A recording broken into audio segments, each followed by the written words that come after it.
في الفيديو ده هحكي لك عن 3 قصص ملهاش تفسير. قصص لو سمعتها بالليل ممكن تمنعك تنام. لو قلبك جامد كمل الفيديو ده للنهاية، لأن القصة تالتة تحديدا هتخليك تعيد تفكيرك في كل حاجة حواليك. جهز كوباية الشاي بتاعتك وتعالى معايا. القصة دي أغرب قصة تسمعها لحد دلوقتي. قصتنا بتحكي وبتقول إن في واحد اسمه شون ده كان طفل وعنده 11 سنة. في لحظة واحدة بس ومحدش كان متوقع إيه اللي هيحصل بعد كده. في سنة 2002 شون كان راكب العجلة بتاعته وماشي على الطريق زي أي طفل، لكن فجأة وبدون تفسير اختفى.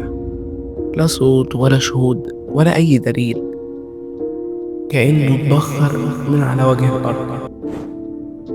والشرطة قلبت الدنيا والناس كانت بتدور عليه في كل مكان، بس مفيش فايدة. وبعد 4 سنين كاملة كانت المفاجأة والصدمة. الشرطة دخلت بيت راجل اسمه مايكل ولقوا شون جوه عايش، بس مش لوحده، ده كان في طفل تاني وكمان كان لسه مخطوف. الراجل ده كان خاطف شون وعايش معاه كل السنين دي. والمريب ان شون كان بيخرج من البيت عادي وبيروح للمدرسة بتاعته، وكان بيبص في الكاميرات بس مش بيتكلم ولا بيطلب المساعدة. طب ليه؟ هل كان مهدد ولا اتغسل دماغه ولا في سر أخطر محدش عرفه لحد دلوقتي؟ القصة دي حصلت فعلا ومحدش قادر لحد النهاردة يفسر اللي حصل. في يوم عادي جدا طفل عنده 10 سنين واسمه مارك كان متعود يلعب جوه الأوضة بتاعته، والباب بيبقى مقفول والشبابيك كمان مقفولة. والأم كانت قاعدة بره بتطبخ، وفي حالة سكون تام دخلت عليه، بس الفجأة ما لقيتش حد جوه، ولا في أثر ولا صوت ولا حركة، أكنه اتبخر. حتى الباب كان مقفول بالمفتاح والمفتاح مع عمه.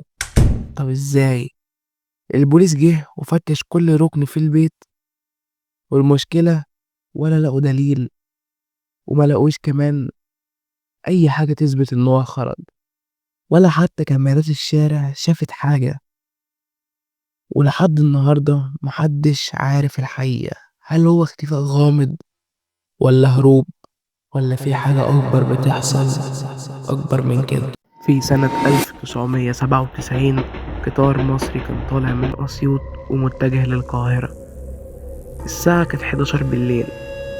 القطر كان عادي جدا مفهوش أي حاجة غريبة لحد ما اختفى. والقطر دخل نفق صحراوي معروف واسمه نفق 73، بس الغريب إنه مخرجش تاني. والإشارة ساعتها قالت إنه لسه جوه، بس لما بعتوا فرق الطوارئ مفيش أي أثر، ولا صوت ولا نور ولا حتى دخان.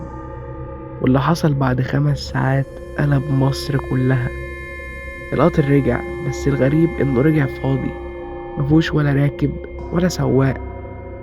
وكل الشنط بتاعت الركاب اللي كانت مكانها ما اتحركتش.